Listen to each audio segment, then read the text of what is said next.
Fourth day in Madrid.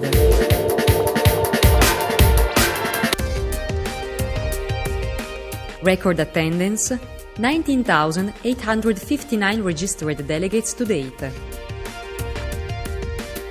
Hot topics: advanced melanoma, non-small cell lung carcinoma, precision medicine in colorectal cancer and sarcoma.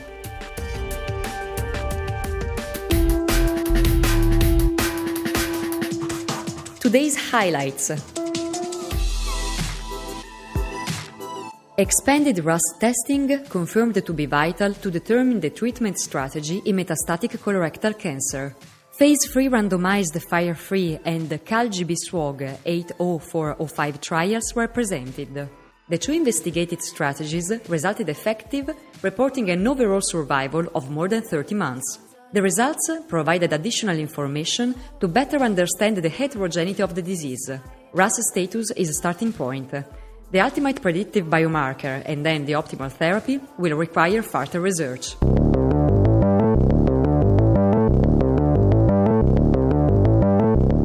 Are endpoints other than overall survival vital for regulatory approval? 83.7% of clinicians say yes at the daily ESMO controversy session. Other interesting results. Progression-free survival is an acceptable endpoint for overall survival in patients with advanced solid tumors, and its improvement is a benefit.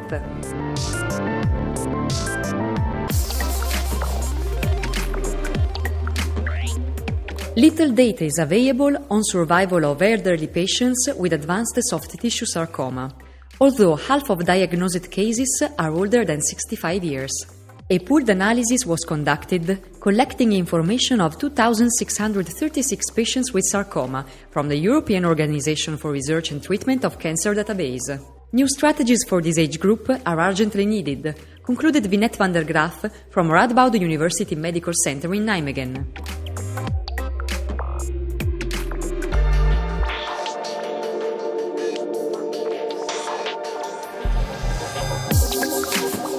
Does neoadjuvant chemoradiation followed by surgery improve outcomes in non-small cell lung cancer compared to chemotherapy alone?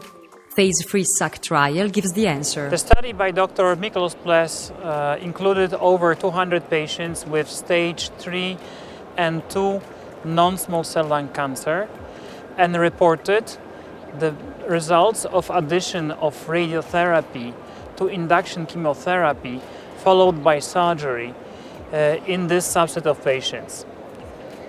In brief, the results indicate that when induction therapy is considered, sequential radiotherapy does not add benefit in terms of event-free survival or overall survival of patients. This group has to be congratulated for a large-scale effort to address this important clinical question.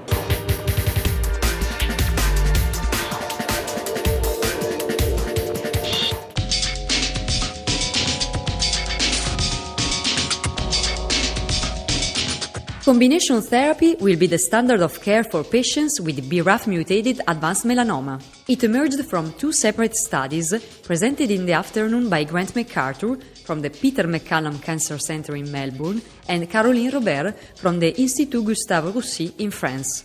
They both compared the use of a first-line combined MEK and BRAF inhibition with BRAF inhibition alone, demonstrating that combined therapy improves response rate, overall survival and progression-free survival.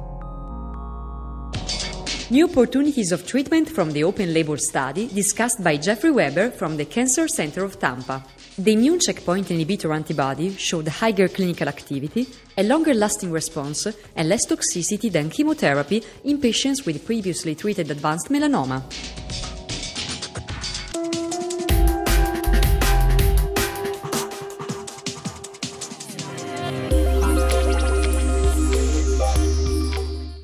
How much is supportive care important for patients and research?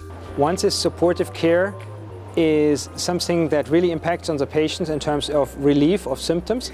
but also in terms of making new therapies maybe work much better. If we reduce the side effects of treatment adequately, then patients will receive these treatments much better, and if they do, then we have a higher chance that these treatments can really work on the patients. The field of supportive care is extremely wide. Now we also see with a lot of the new targeted therapies, we see new kinds of side effects that also need special aspects in supportive care.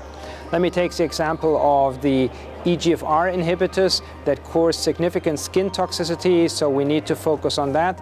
There are VEGF targeted therapies that cause hypertension and proteinuria, and there are other new therapies that cause skin alterations, that cause heart side effects and things like that, and that all has to be taken into account. So if we develop a new therapy, we actually have to look simultaneously at development of adequate supportive care for the patient in order to really make this therapy work.